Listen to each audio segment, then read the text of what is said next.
I was watching a movie last night called Absence of Malice on video.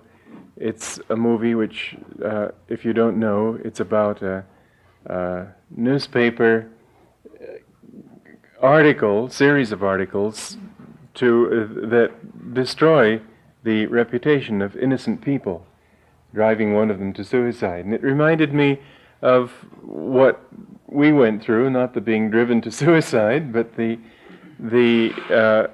very malicious and very false kinds of things that were written about me and about Ananda earlier this year. And it reminded me even more deeply of what we had to talk about this morning, the divine romance, which is to emphasize in our minds the fact that this world just never gives you anything but constant confusion. Every bit of clarity is only to create other confusion.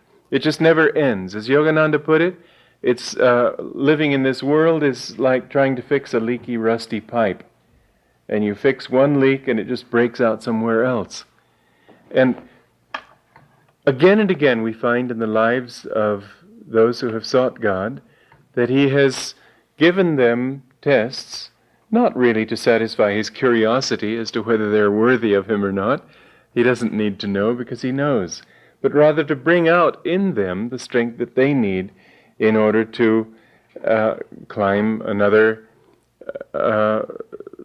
notch on the mountain to self-realization, and also to remind them that reality is to be found only in the self. Reality isn't to be found in this world. It's really this way that God put us into this world with the delusion. He didn't give us or force us into that delusion, but in a way He did, we could say. It doesn't sound like a very nice thing to have done to us, but He did set it up in such a way that we would be automatically drawn outward. And in being drawn outward, a person who hasn't experienced that which comes more easily and found that it's not the right way to go, is much more likely to go that way than he is to go in the right direction, which is more difficult. And so it is that people almost invariably go the wrong direction. And they go that way many times. But each time, it's sort of like Pavlov's experiments with dogs, that it's sort of a reward-punishment system. This is the law of karma. And each time we go in the wrong direction, it isn't as if the law wants to hurt us, but it's set up in such a way that if you go against it, then you experience the results. For example, a stove is hot. The stove has no desire to hurt you, nor has heat any desire to hurt you. But your hand isn't made to be put on a stove. And in a way, you can say that the law of pain, when you do that which would otherwise destroy your hand, is a beneficial and loving law, because it protects you from doing something that could be much worse for you. A little bit of pain, and yet you have the continued use of your hand if you pull it back quickly enough. So the law can be seen also as a compassionate law, but one might well, and most people do sooner or later, ask the question, why in the first place? Why have a whole universe in which there have to be laws to teach you all these things when you could have been one with God all along? And yet there is something in the nature of life. We have it, and whatever we have in some way must manifest some more universal reality. We have this wish to expand whatever inspiration we have and to express it in different ways. And this is what they said, that God felt, the wish to experience His bliss through many, in many different manifestations. And so it was His own nature to create. It was His own nature to produce this universe. Then, having produced it, there was automatically a current of energy, of directional, of force that brought things outward from that sense of oneness into manifestation, amounting very definitely to a stream of consciousness.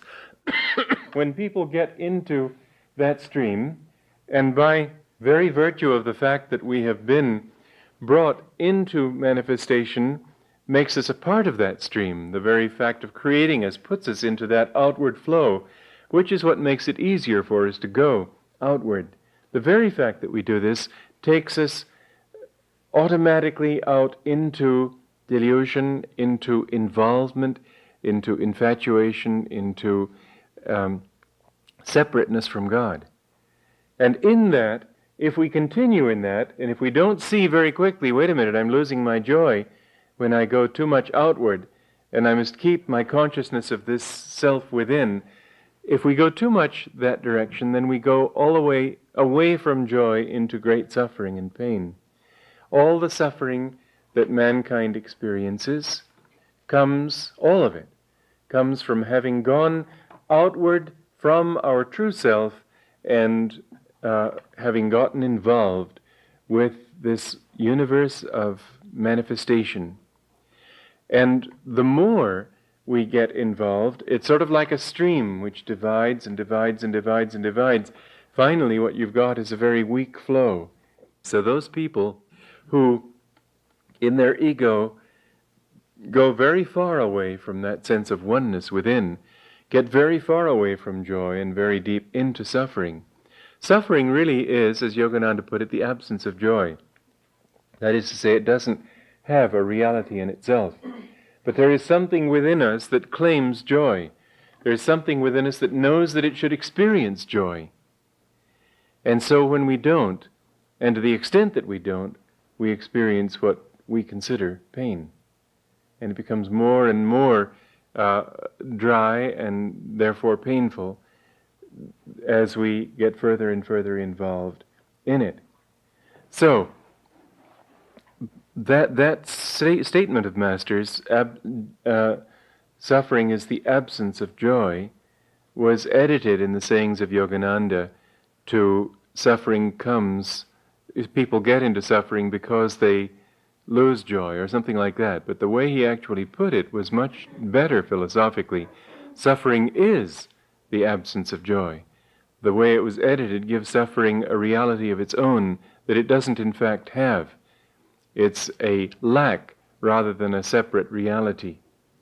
Now then, what we do when we get into that is find ourselves attracted to those things that are in harmony with that outward flow. And that's how we get into wanting money and power and all the various things that people chase after.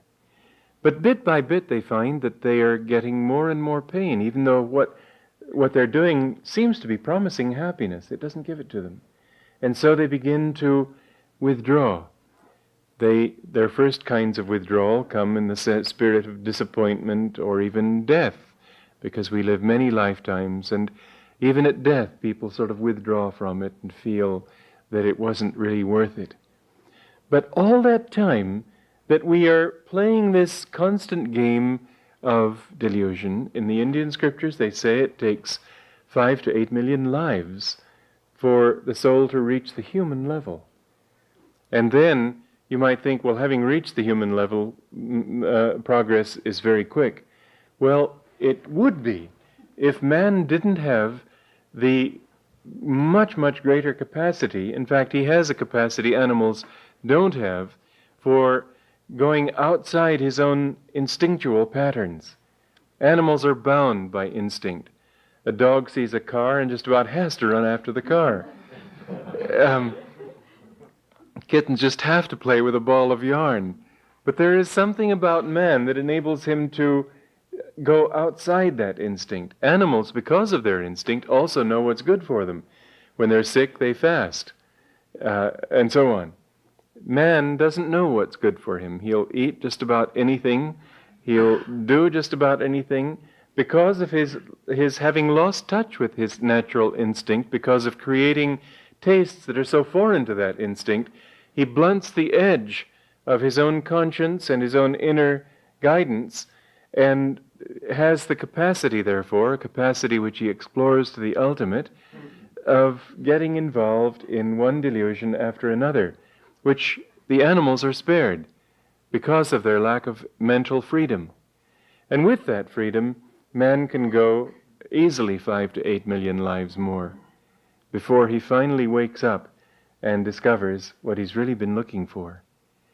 Now, this is looking at it in the sort of impersonal and philosophical spirit, that here's this great consciousness that brings everything into manifestation, and it's great streams of energy and consciousness that people get into, and if they do the wrong thing, they suffer, and if they do the right thing, then they feel a certain increase in joy, which is a little hint, albeit terribly subtle, of the right direction they're supposed to go in. And so, bit by bit, in this impersonal way, we find that man learns his lessons and retraces his movements, his direction back to the source, capital S. But there's another aspect to it, and that is that God, although impersonal, is also very personal. That's a very hard one for our minds to grasp. It's easy to think of him as personal if we leave out of our reckoning all scientific discoveries.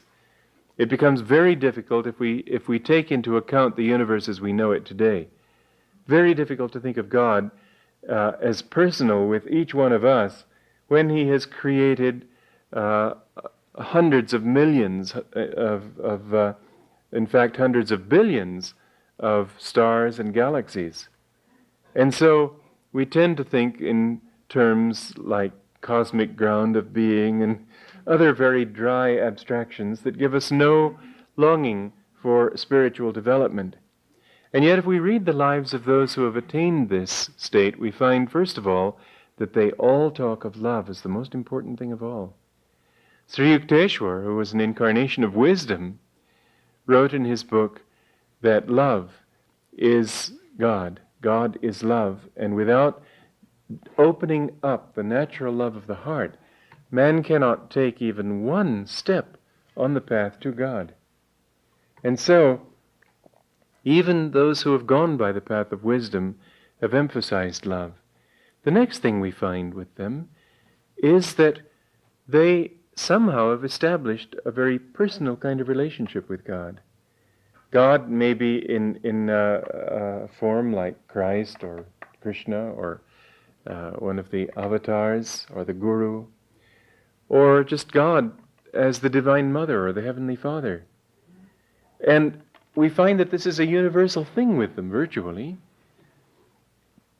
What they've described, and the Indian scriptures are the best at this, they have made a wonderful balance between these two, with the very simple explanation that God became personal through people. That his consciousness, you see, we think of infinity as having to be large, but there's also the infinitesimal. Infinity goes in both directions. In fact, as I've mentioned sometimes here, the human body is about midway in size between the smallest atom and the largest star. So we're really very, very large compared to that micro-universe. We're midway in size, and there really, ultimately speaking, is no such thing as size. It's all right here and right now. Size is another of the delusions that God has placed upon us. You can't say, where is God? He's at the heart of every atom. Center everywhere, circumference nowhere. And all of this is just a part of that center. From each center of an atom, he produces whatever it is that is created. And so God, as Jesus said, every hair of your head is counted. Not a sparrow falls without God's sight. He knows everything, small and large. And the thing is that Yogananda wrote one time, he said, he said, don't think that God is just impersonal. He says, when you find him in that impersonal state, you'll realize that he is a cosmic being to whom you can pray. He's also your own. He's nearer than your nearest thoughts. He's dearer than your dearest friends. And so we find that God has had a very personal romance with each soul. And this is the aspect of the path that is more useful to us. God is also our lover. He has sent us into this world with love, with the wish for us to enjoy it in the remembrance of Him. And whereas it's true that the play was set up in such a way that if we didn't love, we would very quickly get caught, yet the love was there, the capacity for love. And if only we had remembered that as the sweetest and most important thing of all, and not taken for granted that we could gamble and not lose it, then we wouldn't have gotten involved. And I think there are many souls who never did get involved. But most did. Most began to think in terms of things and power and ego. And the more they did, the more they began to lose touch with love. And yet God loves us all the time. I have found one of the sweetest and most important mental attitudes to hold in meditation is that simple thought that all these incarnations that I have wandered, the Divine Mother has loved me. That she's never wavered in her love. The only thing she's asked for is that I love her in return in the same way. As the Curé d'Ars said, if you only knew how much God loves you, you would die for joy. That love is an incredible kind of love. And if we don't perceive it, it's because our minds are still too full of attachments and desires. But the more that we really turn within, the least little turn inward, and we find that that love is there, waiting for us. It's a love, however, which won't come down to this level. I noticed this many times. For instance, there was a couple that Yogananda was showing special favor to, trying to draw them to the path and so on.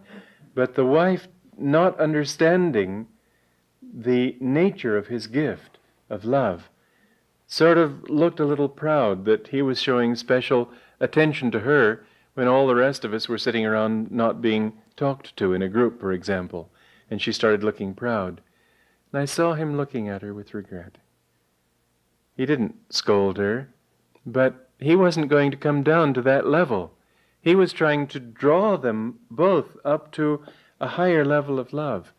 And it helped me to see that that's how God comes to us too. He won't sink to our level. For example, you can shout at him and scold him. In Naples, I was there during the feast of the Saint Gennaro, who is the patron saint of Naples. And the Napolitanos have a very sort of different way of showing their devotion. If God doesn't do what they want, they start cursing him. And in fact, they do it lovingly. It's not necessarily done in a spirit of wrath, but it's very often does spill over into that. Well, God is only going to respond according to the quality. He doesn't think about your words. He thinks about the quality of your heart, the quality of your love. Words don't mean anything to him. You can offer chisel out the most perfect prayer, and he won't even hear you. Ramakrishna used to talk about also the play that they put on of Krishna's life, where Krishna's in one room and the gopis are in the other room, and they're all loudly chanting his name and calling to him, and he just goes about his affairs and pays no attention at all. And then Radha, his chief disciple, comes in, and she calls just once very softly but with great love, and immediately he drops everything and runs into the other room. The love with which we call is the thing that really counts. I remember when A.B. George, a disciple of Master, who was very childlike and very loving, but decidedly unique in his way of expressing himself, and he didn't know anything about Master when he first met him. So he was sitting in Master's presence. We would have found it unthinkable. Sitting there with his leg up over the side of a chair, sort of talking and smoking a cigar and telling dirty jokes.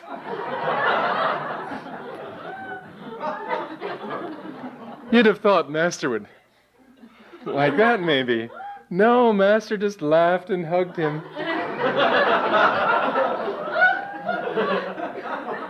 Because Master could see his heart. He could feel the simplicity and love and childlike quality of his heart. And that's what he heard. That's what he listened to. That's what God listens to. We don't have to think in terms of how shall I address this prayer to God. And if you want to scold him because that's how you feel, get it off your chest. It doesn't much matter. He certainly isn't going to be offended. But the fact is, too, that before he really responds, you've got to at least begin to approach that level on which his love operates. His love is an impersonal kind of love. It's not something that the human heart understands easily. It isn't directed toward you as a separate being from him. It's directed toward your soul, which is already a part of him. It's impersonal in the sense that it doesn't single out one person specially over all others. It sees all with the same love, and if it doesn't give the same love to all, it isn't because it doesn't give it, but because all don't and can't really receive it yet. But when we love God, it's got to be also a very calm kind of love. As soon as you allow your love to become emotional, excited, then you find that it slips away. If you, in your feelings of devotion, allow yourself to weep, it's sweet at first, and every tear shed with devotion is like a pearl. And yet, if you allow the feeling to go too much in that direction, you find it goes into restlessness, and suddenly you find you've lost that feeling of contact. And so that too needs to be taken inside and not allowed to express outwardly too much. In the beginning, okay, to awaken the feeling, but then turn it within and let it go more inside. I say in the beginning because it is a good thing to feel a certain amount of emotion first rather than not feel at all. But devotion and emotion are different. Devotion, true devotion, is very calm, very inward. There's a mood to it that draws you away from the world and into communion with the divine within yourself. Now then, God also has been described as a jealous God. And this must be understood in the right way, or there's no understanding of it at all. Because to think of God as jealous in a human way would be to see him coming down to one of the lowest human attributes. But what it means is that God is absolutely single in his love. He doesn't love you for any reason except your own happiness. He doesn't love you for any reason except for you and who you are, not for what he can get out of you, not for what you can do for somebody else, not for anything but your happiness. He loves you for yourself in a way that no human being can. Always there is some kind of personal love, as long as people are loving each other, until they are completely in the consciousness of God. That kind of love is almost inconceivable. And yet it demands that we love him in the same way. And if we don't, we're not going to be on his wavelength, and we aren't going to be able to enter into communion with him. So what it means is that if you love him but also love other things, then he won't yet be able to come to you. That's not jealousy in the way we understand it, but what it means is, I want you, God is saying, I want you to understand that as I give myself totally to you, you must give yourself totally to me if you would enter into me. It's only in that understanding that we can become one. Yogananda said, when I, after many years, found God, I said, God, I prayed and chanted and meditated and cried to you for so long. Why didn't you come? And God said, because there was still a few desires there. When those desires went, then I could come. Because we have, our own energy pulls away. To put it in a very simplistic way, you could say it's like trying to thread a needle before all those little strands of thread have been drawn to a single point. It won't go through the eye of the needle. You have to have all your energy going in a single point before you can hope to achieve that, until he's really convinced that we really want him. He has to be convinced that our hearts are one-pointed.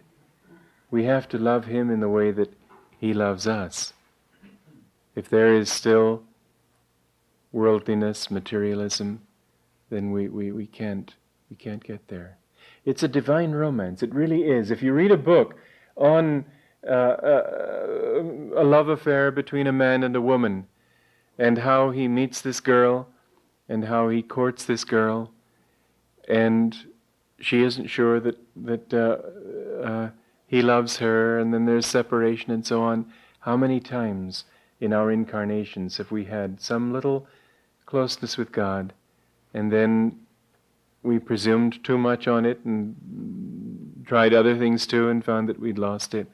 How many times he hides from us because we haven't yet completely worked things out, and yet teasingly, as it were, shows us that he loves us from time to time, so that it's not as if he remained in the skies up there just refusing at all to answer us.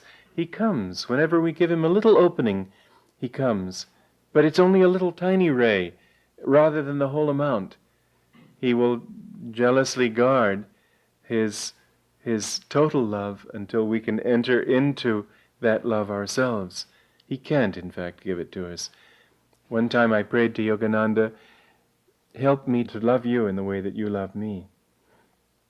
It was only a prayer, but the next time I saw him, he said, how can the little cup hold the whole ocean? And I realized that was an answer to my prayer. What he was saying is that as long as you have a human heart, how can you hold the ocean of divine love with which he had become one? You have to be able to expand your heart to be able to hold that love, and to be able to experience a tiny bit of that love in this human heart is almost unbearable. It's almost impossible. The pain is almost too great to bear. There is the vision that Saint Teresa of Avila had of the angel with the spear with a flaming tip that came and thrust that spear into her heart 3 times, and she said the pain was almost more than I could bear, but the love that came with that pain was so great that I would experience that pain willingly to experience that love again. But the heart feels the pain of being broken open, being broken out of its confines, and it's only as we can break loose from this attachment to just being a human being and loving with a human heart that we can enter into a kind of love in which there is no pain. The pain of cracking open the ego, the pain of cracking open the limitations that we place upon love by thinking of it in human ways. We have to reach that point where the love of our hearts embraces the consciousness of all. Like that story of Uma, the Divine Mother, this is just a myth, how one time Kartikaya, her son, beat a cat. And when he came into the room where Uma was, he saw that she had a welt on her back. Welts. And he said, "Who did this to you, mother?" And she said, "You did, my son." He said, "No, I'd never do such a thing." "Yes, when you beat that cat." So the thing is that God is in all, and we have to feel that kind of presence and consciousness before we can really become worthy of him. But any time that you really lift up your heart to him in devotion, in that very instant that you do so, you will find his response. What you need to do is have that attitude that you are doing, that your life belongs to him. The more you can have this thought that I don't want anything for myself, I only want you. Like that time when we lost the temple at the retreat, and I prayed to Master and I said, I've given everything to you. I wanted to understand whether in some way I had gone against his will and God's will, and that was why the temple was burned down. And so I said, I've given everything to you, but if there's any corner of my heart that I haven't given it, then let me give it all over again. And instantly my heart was flooded with such joy that with tears, I said, why didn't you take all the buildings? But the kind of self-giving that God wants is total. Not just a little bit, but if you give a little bit, then you'll experience a little bit of His love. The Divine Mother wants us to love her. She wants us to come to her. That aspect of her, which is her love for us, draws us constantly. And that love is the only thing that matters. There isn't anything on the spiritual path that matters anything at all in relation to the experience of that love. We have been put into this world to love God, not to serve God. Serving Him is merely a way of helping us to learn to love Him. But love of God is the only thing that counts, and life is very dry until we can reach that experience. To do all the work. As it says in the book of Revelation, I have seen your good works, etc., but yet one thing I have against thee, thou hast forsaken thy first love. The common feeling of the average materialistic and worldly mind is that devotion is mere sentiment, mawkish, and so on. Actually, devotion means just single-minded as well as hearted determination to achieve what you're trying to achieve, that's all you want, and you want it. You don't merely recognize it mentally as a good thing to want. You want it with your heart, in other words. It's the heart that wants, the heart that desires. I asked Master once, why don't suicides find God or salvation if the only thing we have to do is overcome desire? They obviously don't have any desire for this world. He laughed. He said there must also be a desire for God. So it's not wrong to have desire. The thing is to have desire for the right things. An interesting comment in that regard too was when Dayamata met Ananda Ma, this great woman saint, and spent quite a bit of time with her, and said to her, I feel selfish taking up so much of your time when there are so many who want to have time with you. And Ananda Ma's answer was that cannot be classed as selfishness, which develops soul consciousness. To want that which will help you to develop soul consciousness is not selfish, not in the bad way. It's the right kind of selfishness. So we have to long for God in that way. But that love, when you taste it, is so sweet, and so it changes your whole value system. It's sort of like the story of Chaitanya, the great devotee of Bengal back in the medieval times. He had been, even as a very young man, professor of logic, and he was known throughout India, and he was extraordinarily capable and, for example, this very famous scholar, an old man, came from Kashmir, and apparently this was the in thing in India in those days, to engage in debates and so on, and in also this which he did was to spontaneously create a poem. And according to the laws of poetry that were known at that time, he was considered, his fame rested on his ability to create a perfect poem just spontaneously like that. And Chaitanya said, it's a wonderful poem, I congratulate you, sir, but it pains me, on the other hand, that one of your accomplishment should offer a poem with any imperfections at all. And this old man was very offended, and he said, I'd like to see you do anything like that, or I'd like to see you find one fault. So Chaitanya started analyzing it, and he discovered the thing was just riddled with faults. And he was he became very famous in his own right. He was a very humble and good man, a very saintly man. A story about him was the time when he was in a boat with somebody who was another scholar. And Chaitanya read him a treatise that he had just written on the Nyaya philosophy of logic. And this other scholar burst into tears. He said that he'd spent his whole life working on a treatise on just that same thing. And he said, yours is so much better than mine that I feel it's useless to publish mine.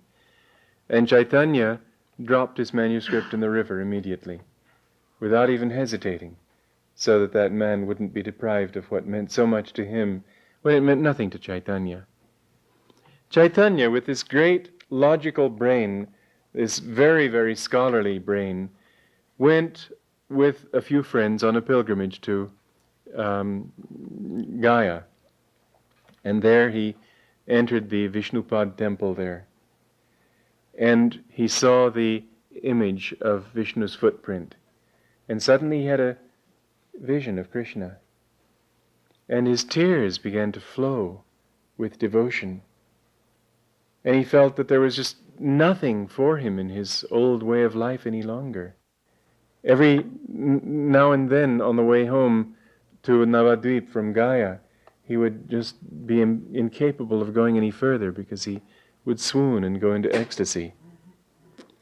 He opened up his school again when he came back, but he found he couldn't teach because he couldn't speak of anything except Krishna, and as soon as he'd speak about Krishna, he would go into ecstasy and couldn't speak at all.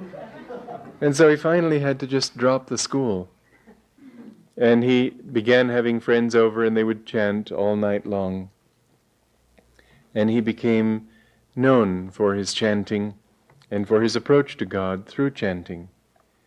Later in his life, he moved to the town of Puri in the state of Orissa. And there was a very famous scholar again, whose name was Sarvabhauma. And Sarvabhauma saw this nice, very sweet, and apparently intelligent young man wasting his life just chanting God's name. And he thought, well, this man ought to be a scholar. He ought to know the scriptures, not realizing that he was thinking about somebody who knew the scriptures perhaps better than anyone in India, and had realized that that way was not the way to go. And so he offered to teach him. And Chaitanya, who was very humble, said he'd be very happy to learn anything that this man had to teach him. And so the man took a passage of scripture and began to interpret it. And again, this was the thing that they did in India, which forms such an interesting contrast with our way, because their approach, their logical approach, is to see how many meanings they can get out of a particular scriptural passage, for example, where we, with our Aristotelian either-or kind of logic, would try to find the one true meaning. So that's a very interesting difference culturally between our country and theirs, and it kept me confused for quite a while before I realized how very subtle their way is and how much more closely attuned it is to reality. But anyway, he came up with about 25 different interpretations of this passage. And Chaitanya was expressed that he was very impressed and said, let me see if I can think of any others. And he came up with about 90 others and became a disciple of Chaitanya. And later, here this scholar began chanting and dancing in the streets. And later he said, my heart was stone, and now you have made it flow with divine love. And you find that again and again in the history of religion, that people who have been very intellectual, once they have experienced love, realize that that's what it's really all about. That God really couldn't care less how much you know, but He cares very much how much you love. And if you long for Him from your heart, and if you will just, like a little child, I remember, and I mentioned this in the path, with Master, we were talking about one of the monks in SRF. He was the spastic who could hardly talk, and he didn't ever talk philosophy. It was very sort of a simple kind of fellow. And Master said he's very close to salvation. And one of the other monks there said it was sort of puzzled because he didn't think of this man as being saintly, certainly a good-hearted person, but that was all. But he seemed so childish almost. And he said, well, it must be a very simple kind of devotion, isn't it, sir? And Master smiled blissfully, said, that's the kind of devotion God likes. He doesn't want us to be complex. He doesn't want us to approach him with measured thoughts. The intellectual aspect of consciousness is always weighing everything it comes. Is it this way? Is it that? And it becomes almost sort of scheming is perhaps too strong a word. And yet that direct arrow that goes straight to the bullseye is impossible for somebody who's, by the time, it's sort of like trying to take a picture. You see some people, they're so busy focusing it, and by the time you finally take the picture, the bird has flown. Or the smile on the face has frozen into a grimace. And so, when you go with love, then there's nothing complex about it. And really speaking, it even though it's right, both devotionally and philosophically, to realize that God is infinite, nevertheless, he doesn't much care what your philosophy is. He only cares that you come to him with your heart. And if it pleases you to think of him as a person, then he will gladly come to you in that way. If it pleases you to think of God as your divine mother or your beloved, then he will come to you that way. He isn't just that, but he can be that for you out of love for you, because he's already become personal in creating you. He's already become personal in giving you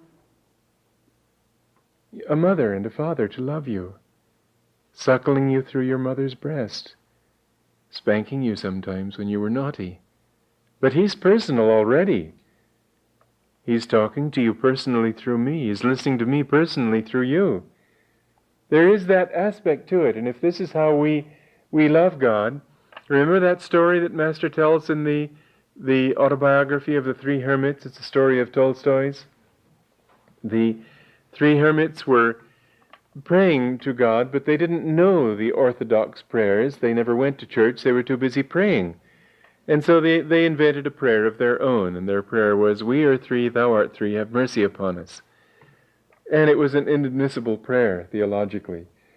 And so the bishop of the area came, and hearing that they were very holy people, came and instructed them in the liturgical prayers.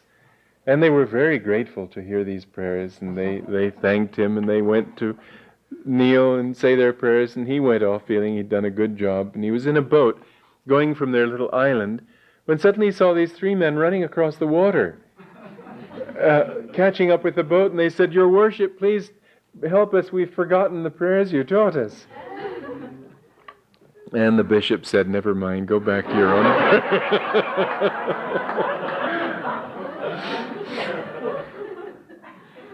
When we can love God in that simple way, he doesn't care what we believe. It's absurd in a way to say, "We are three, thou art three."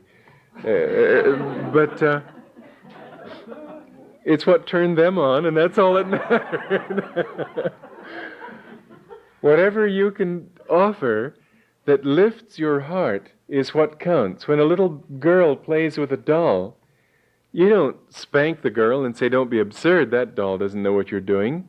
And why don't you spank it? Well, partly because it's fun and you don't want to spoil her fun, but also because you know that in playing with the doll, the little girl, you encourage the girl to have dolls and play with the dolls, because the girl will develop that kind of motherly love that she'll be able to give to a child someday. And it's helpful. It's helpful for children to have animals because it makes them more responsible. And although being a boy, when I was a boy, I'm still a boy, but when I was a little boy, I had infinite contempt for girls playing with dolls. It was altogether different with my teddy bear.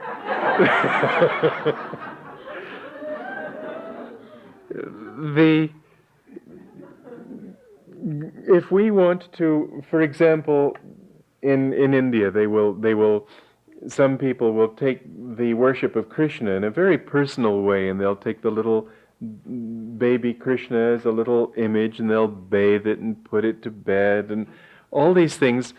And it's really not wrong. Philosophically it may be absurd, But it's not, philosophically. If you understand philosophy in the broadest possible sense, which includes this kind of personal worship, the only thing that could be wrong about it would be confining God to that form and not realizing that this is only a way of directing your energy toward something that will help you to direct that energy away from yourself and in a devotional mood. And then obviously you can begin to expand that love toward the infinite. An Indian young man from India told me, laughingly, he was thinking of it as totally absurd, that when his grandmother, who wasn't accustomed, had never seen radios before, heard a religious discourse on the radio, she would take a flower and go over and very devotedly put the flower on the radio. And to him this was ridiculous, but it wasn't ridiculous at all. She wasn't giving it to the radio. That was the only place she could think of to give it to God. And finally, what we have to do is realize that we're giving it from inside. And finally we reach the point, it's stages you grow through. The little girl stops playing with children, with dolls, and has to play with children. But that too is only a stage. Then you begin to, if your love is pure, to love everybody in a sense as your children, to become a vessel for the Divine Mother to express her love to everybody.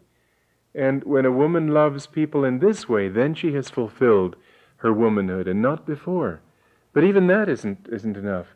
In loving people with God's love, you finally reach the point where you become God's love. Like that devotee who was throwing flowers on his guru's picture, and suddenly saw that he was one with God. And he said, I bow to myself. He started throwing the flowers on his own head, because he saw that he himself didn't exist, it was only God.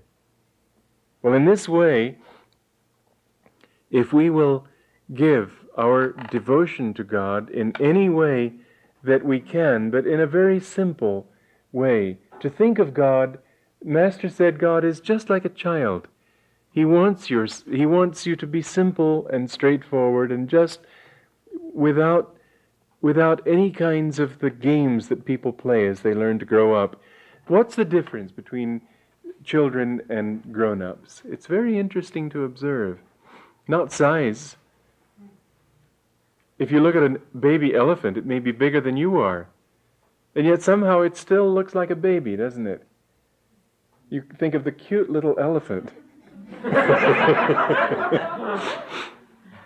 It isn't size. There's something in the eyes of a little baby of any species. You look at it, and what you find is that it hasn't yet learned to distrust. Like that story of Jim Corbett, the hunter who was in a machan taking photographs, and he saw this tiger stalking a kid goat, and the kid heard this noise behind it and turned around and saw this animal, and it hadn't learned yet to fear. And so it just walked up to the tiger and sniffed at it like this, and the tiger with great dignity walked away. But it couldn't attack because of that trust. Well, this is the charm that we find in children. When you see their innocence, when you see their trust, and you realize you have lost that innocence in realizing that there is a world here that is likely to sock you with a wet mackerel every time you offer any kind of sweetness and love to it. And so bit by bit, children learn to protect themselves, and then they call themselves grown-ups.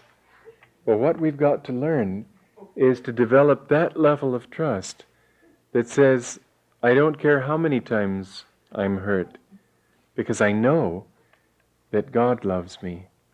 And through the tests and trials and everything, if you can still keep that childlike attitude of wonder, if you can still keep that childlike trust. It was an interesting thing. I picked up somebody on the highway many years ago, and he gave me a hard luck story, and I gave him some money. And he said, I'll be sure that you get this back. I don't want you to lose your faith in human nature. I said, listen, if I'd had faith in human nature, I'd have lost it long ago. I don't have faith in human nature. I know how frail it is. I know how frail mine is. I have faith in God. If you don't give it back, it'll come back. It doesn't matter. He didn't give it back, but it came back. If we trust the right thing, then there's never anything to fear. If you trust people too much, then you're going to be disappointed. In fact, if you're a devotee on the path, he will see to it that you're disappointed. Because he doesn't want you to, once you've given your heart to him, he doesn't want you to be fooled. And once you've proved yourself to him enough, once you've satisfied him enough that you really love him, and you make a mistake even, he will protect you. But don't trust that, because you don't know if you've reached that point yet. But there's that story of Saint Teresa of Avila, who fell in love with a young man, and he was trying to get her to leave the monastery. And she was very attracted. And all of a sudden, there was Christ. And she was torn between these two loves. Christ was looking at her very sternly, and the young man was looking at her very inhuman kind of affection. And she was just absolutely thrown into ecstasy. And the young man talked, and she couldn't even hear him. And finally, in bafflement and confusion, he left. And then her turning point came, and she knew that she only... But Christ came and protected her, but don't trust it. God will protect you, however, in one way or another. If you love him, he will never let you down. He will see to it that whatever you do, if it's done with right motive, if it's done with the wish to serve him and to please him, he will see to it that you don't wander. He'll bring you back sooner or later, or immediately, depending on how purely you have offered your love to him. So he's there as your friend. It's not just that there's some abstract law to be fulfilled. He's your friend. He wants to be yours. He wants to help you. You don't need to play the same games with him that you automatically have to learn to play with people. And what I've found is that from worldly points of view, all my life I've been faintly ridiculous, because I just don't like to get involved in those games of weighing things so much that I do the practical thing. And I found that it never has let me down, because I do it for God. He's the one who can worry about the checks and balances, and I don't need to. I saw that Master was this way, that he was practical for sure, and yet he was so he knew that Divine Mother would take care of it, and he was just like a child inside.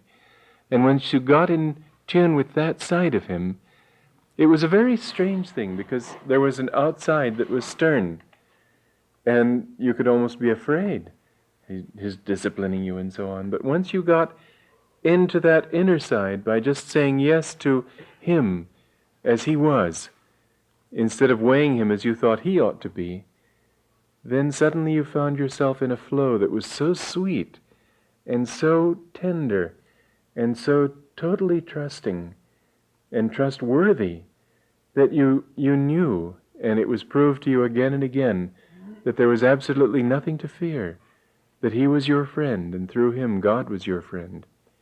Well, this is what the path of devotion is really about, to learn to come to God with that level of trust. He will see to it, as I was saying, that, and I have seen this happen on the path many times, that if people who were devotees of God and put their faith in something else or someone else, that in some way or another that thing went sour, or didn't happen, or misunderstandings occurred, or something. Always. Because God wants you for himself. And once you give yourself to him, he's going to see that that's what happens. He will protect you, but he'll also protect you through the pains of disappointment and so on. The important thing is that we love God. Here in the community, it's been a very interesting thing because God hasn't allowed us. I know one time I asked Master, was Mahatma Gandhi a master? And he said no, if he'd been a master he'd have been trying to make everybody monks and nuns. Interesting comment. Here at Ananda I tried to make everybody monks and nuns, but God didn't allow that kind of life, because it's a kind of life here where we have to show people in the world how to live wherever they are in a godly way. So that isn't the way that we've been called to. It's not the way that Lahiri Mahashai told people to go. Most of his disciples were married, or he told them to be married. And yet, in marriage too, there has to be that consciousness of God first. So you see, I'm not saying marriage is bad. I'm not saying family is bad. What I'm saying is placing anything ahead of God, becoming infatuated with a form, with a person, with a relationship, allowing your relationship to another person or other people to take so much of your attention that you forget that it's really God alone.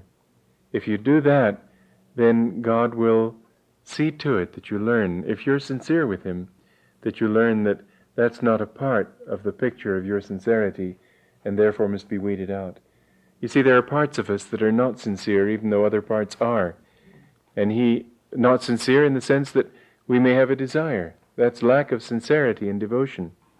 I remember Master was saying about Sister Ganamata at her funeral, that I have searched her life, and she has never in her life committed a sin, even of thought. That's incredible.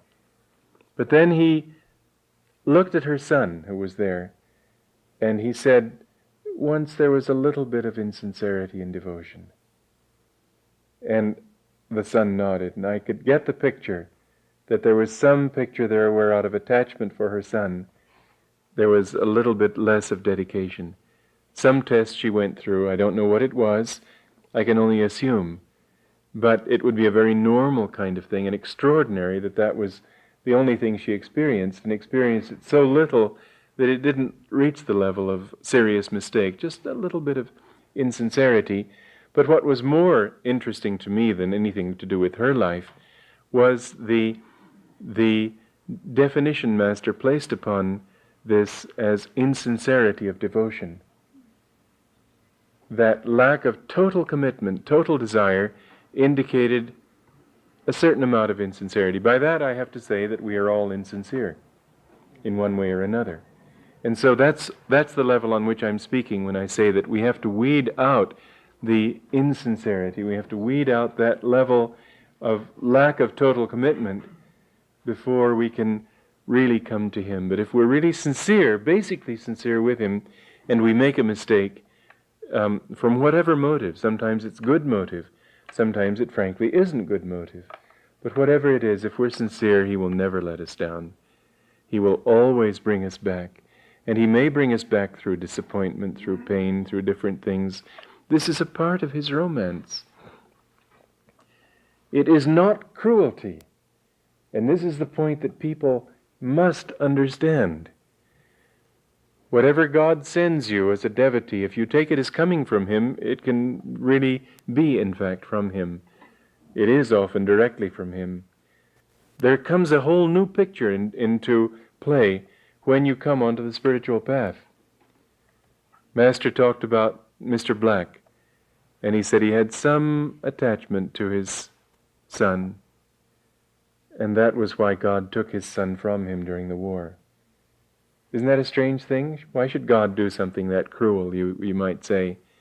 But when you come onto the spiritual path, there is another aspect to it that from worldly eyes, to worldly eyes, would seem cruel. It isn't at all. It's God helping you to understand that no attachment can survive. If you give your love to me, then I will cauterize everything else. And why? To give you suffering? No, because you're beginning to prove yourself worthy. God tests those whom He loves the most. you're beginning to prove yourself worthy of that kind of love that will absorb you into Himself. Be grateful, therefore, when He tests you. Don't say, why does this have to happen to me? Kamala, another disciple of Master, said that she'd gone through many, many tests and trials. But she said, then I asked God for it. I asked Him to help me to burn up all my karma in this life. That was a heroic prayer. Maybe she didn't know how heroic it was, but it was answered. Maybe she didn't realize what she'd have to go through when that prayer was answered. Sometimes we don't know what we're asking for. But if we really want God, what we're asking for is that He cauterize everything but that love. How many people are ready for that? One hand isn't enough. Is enough to count them, I think, in any crowd of people in any city. Very few. But those who have reached that point of understanding are those who are the most blessed. There isn't pain then. What you find is that the more these things come, the more you realize that you're free inside, because you know that the only thing that you want is that God love you. You realize that this world is so set up that it couldn't possibly fulfill your desires. In the final analysis, it may be nice for a while, it may be nice for an incarnation, but it can't last.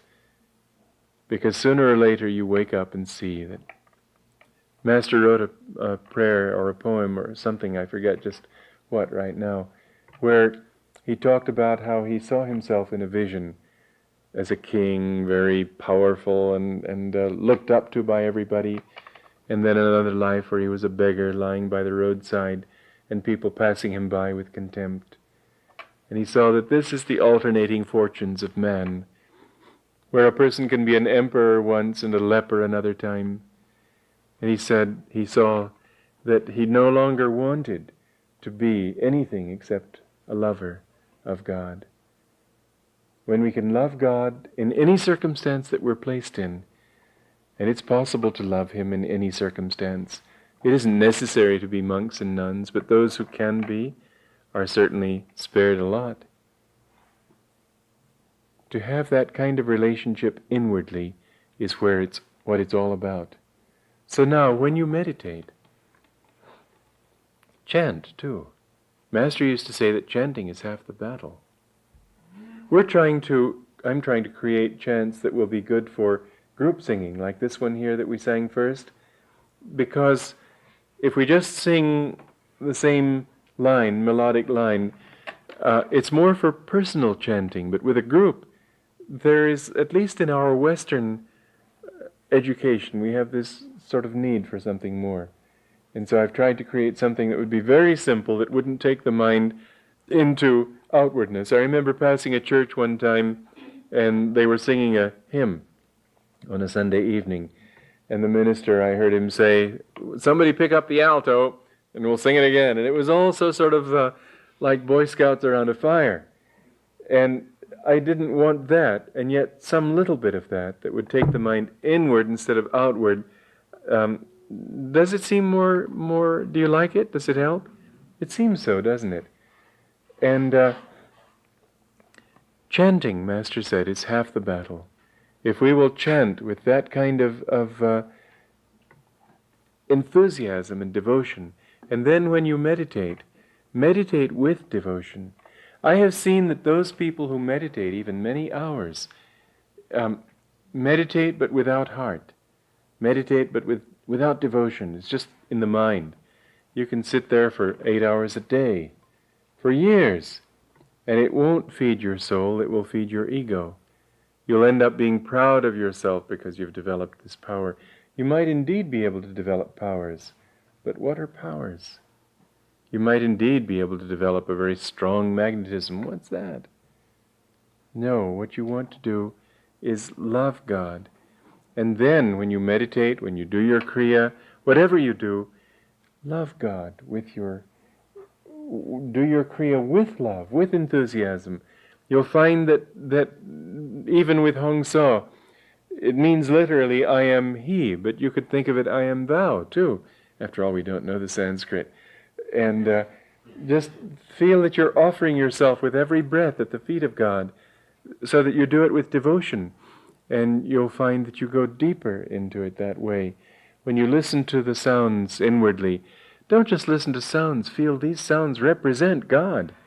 And so listen to God in that way. God will bring you to Him faster if you meditate with love than if you just meditate.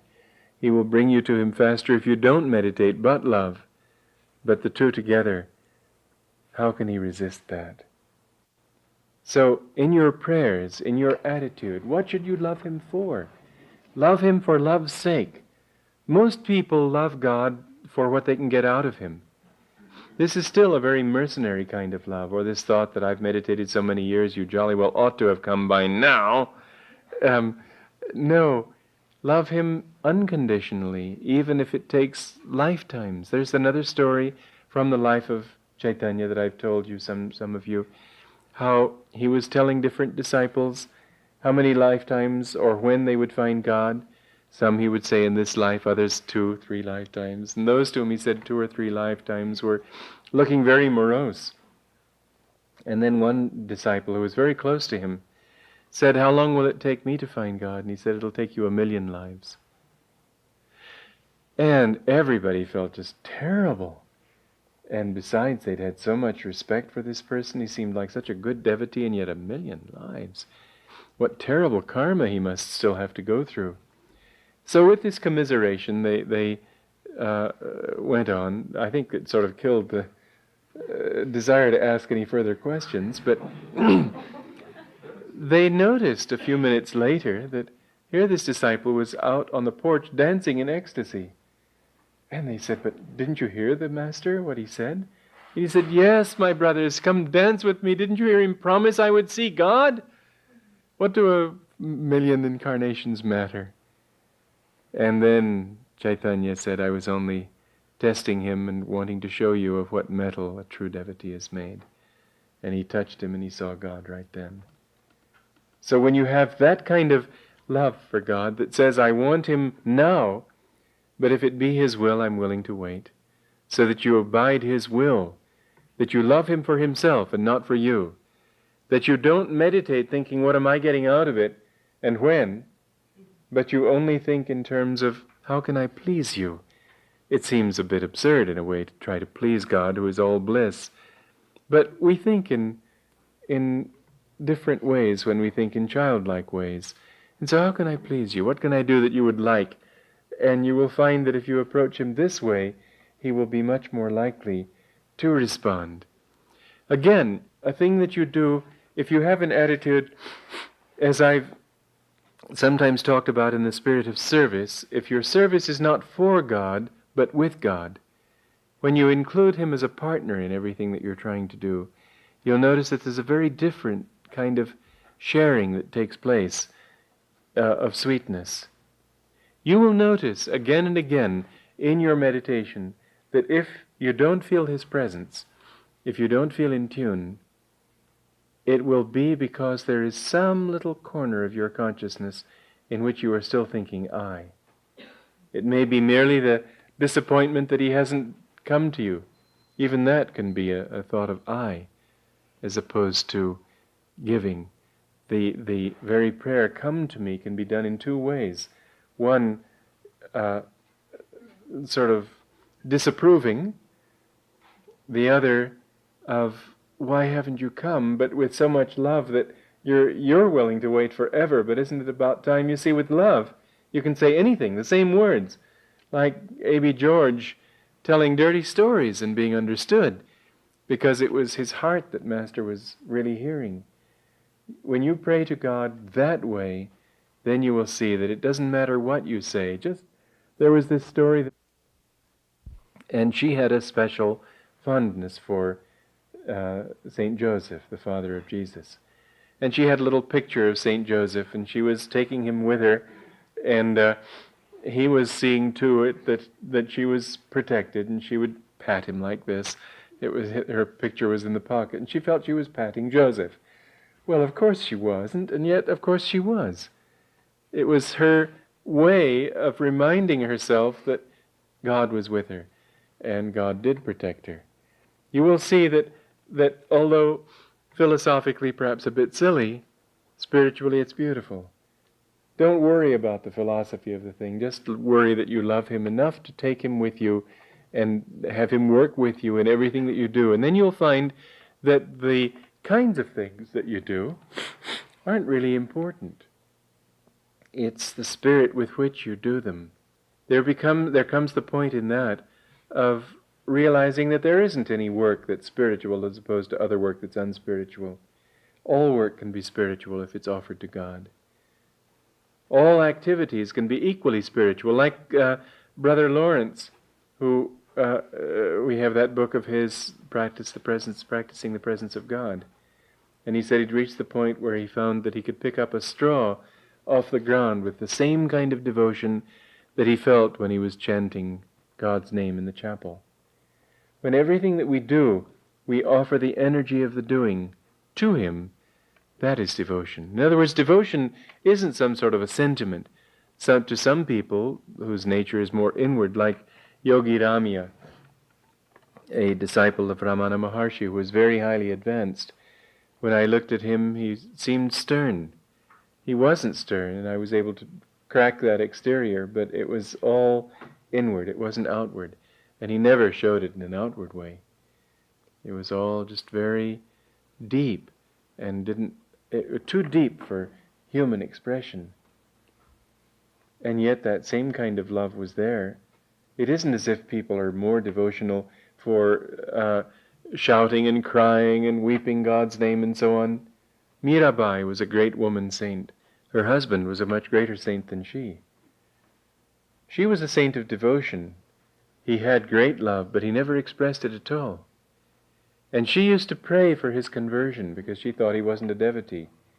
He wouldn't mention the word God. And so she kept praying, God, please convert my husband. It was the one sadness in her life that her husband wasn't a devotee. One night she woke up and she heard him crying out in his sleep the name of God with so much love that she knew what a devotee he was. And in the morning she said, I've found out your secret. He said, don't say it, don't say it. She said, oh yes, I found out how you love God. And he said, I'm sorry you said that, because I promised God that if anyone discovered my secret, I would leave this body. So he sat down in the lotus pose and just left his body. His feeling was that his love was so pure that even for people to know that it existed would sully it, even his own wife. And he wanted nothing except such a completely absorbed relationship in God that he didn't want anybody to know. Well, you see, there are many ways. That was so deep and so inward that he didn't want to express it at all. To some people there will be some expression. But the important thing isn't what it looks like. And certainly the greatest desecration of that love is to put on a show of it in order to impress other people with what a devotee you are. God just backs off hastily from that kind of devotion. That is insincerity in devotion. But to have that kind of love inwardly, which brings you to the point where you know that there's this direct pipeline that you feel between yourself and God, and that you know in your heart that that's all you want, and you don't want anything else. And every night, before you go to bed, if you would just take everything that you have, every one that you're close to, everything that is dear to you, and say, God, these are dear to me only because they are thine, but I give them to thee. If you can love in that way, then you'll be free. Realize that this is the night you might die. And therefore, why hang on to anything? When death comes, you should be able to go freely, joyfully, and say, I leave nothing behind that is mine. I give it all back to thee. When you have practiced this every day by just saying it's yours, when mentally you can rehearse in your mind all the different tests you might go through and say, I accept that too. If it comes, if it should be my test to have to go through, if I should have to lose this thing or that person, if it's your will, I accept. I accept everything and anything that you can send me, because I am totally thine. And if you do this day after day after day, you will gradually develop that kind of freedom where it becomes second nature for you, and it'll be easy. You'll know that in your heart you're free, and you'll know that in that freedom you have established the only bond that really matters, because every other bond is temporary. Every other bond is basically, you can say, of delusion. The only thing that you were born for is to know God, and all time is wasted that is not spent seeking Him. Thus, even while you have fun with friends, go out and do things with people, it doesn't mean that you have to be sitting in a cave chanting Om all the time. It'd be good if you could do it with energy, but very few people could do it with energy. And so to serve Him and do things and please Him and do that which He wants of you in your life, all this is good and wholesome. To take care of your body, to eat properly, but do it for God and do it with God. You can do all things with God. The same things that are impure and sinful become pure and saintly and elevating if you do them with the right motive, if you do them and offer them to Him. A saint can eat, and a worldly person can eat. They're both taking food in, but in one case it's somebody taking care of his body and enjoying it, but with God. In the other case it's sin, because it's forgetting God in the name of greed. Do these things, but inwardly keep in mind the thought of God's presence. Inwardly think you, not just he or she. Think you, and offer your thoughts constantly to Him, and you will see that He is always with you. He who watcheth me everywhere, Him do I watch.